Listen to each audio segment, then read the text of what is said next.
Wellington is renowned for its wild weather and extreme wind. So we wanted to create a house that was really robust on the outside. And we wanted the outdoor areas to feel protected. So this is very much the idea of how this sort of cave-like terrace came about. In fact, the terrace has a kind of microclimate where it always feels extremely calm, even when storms are raging around it. I am Nicholas Stevens from Stevens Lawson Architects, and I'm the co-design lead on the Eastbourne house. The house is located in Eastbourne, which is on the eastern side of Wellington Harbour in the lower North Island of New Zealand.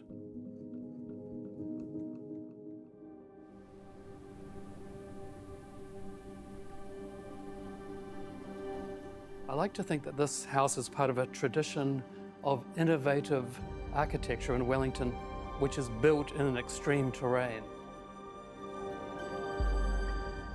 We imagined this form of this house almost as if it was a rock that had been shaped by the weather. It's got these subtle curves which sort of round off the edges.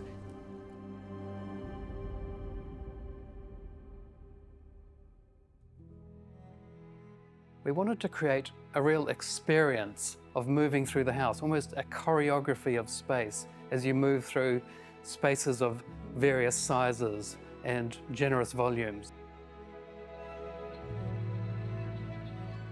From the road, you ascend a ramped driveway and you swing into the undercroft. At that point, you are confronted with an extraordinary artwork by the artist John Reynolds, which is a tribute to Wellington's wild weather and its condition of living on the edge. On entering the house, you arrive at a foyer and the beginning of a helical stair which winds up through 3 floors of the house.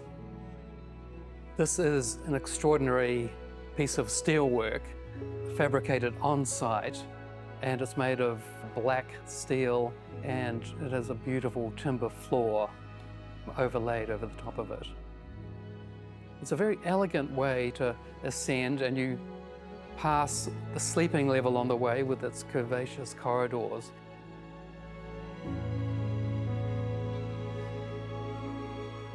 At the top of the stairs, you arrive at the main central living area. It feels calm but uplifting. It feels a little like you've just climbed to a lookout and you're now looking out across the horizon. And this is a lofty space, double height, with light pouring in.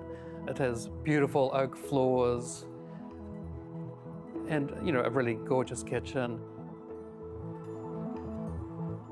And what's interesting about this space is the way that the living area and this vast deck is like one continuous space. The doors open fully and you read it really as one space.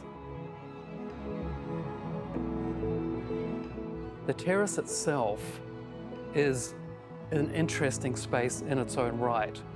It's not one of those terraces which sort of hangs out in space and is exposed on all sides. It's a little bit more cave-like.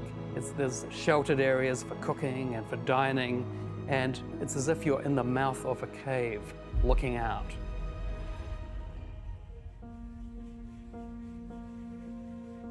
Because of the terrain, the building needed to be built from the top down for site access, unlike most buildings which are built from the bottom up. Now, as you can imagine, logistically, this makes for a far more complex and time-consuming build. In addition, Wellington is built on a fault line, so the building is built to a very high seismic standard, which means that the foundations are substantial and that the structure is incredibly rigid.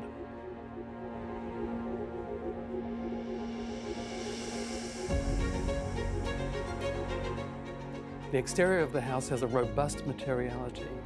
It's clad in black glazed terracotta tiles and black aluminium. We saw this as a way of receding back into the darkness of the native bush which surrounds.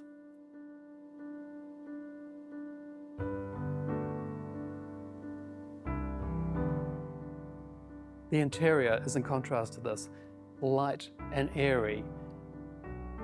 We used Forte engineered oak flooring for the floors in the living area, in the staircase, and in the hallways.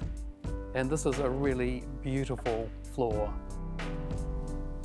We used millboard decking for the outdoor terrace.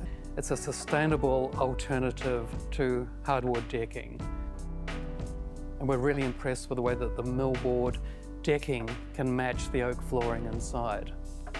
It's warm, it's textured, it's pre-finished, it's incredibly stable. There's beautiful colors. And we think it really adds to the atmosphere of this house.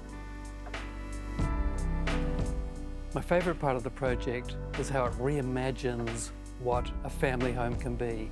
A 5-story structure that is both a sanctuary and a theatre for daily life. I hope and I believe that the family can feel this too. It was a really special experience designing this home. Unusual and difficult sites demand unusual and innovative solutions, both in design and planning, in construction methodology, and in materiality. And it was wonderful because our clients really embraced this, as did the builders, and the whole experience really was quite wonderful.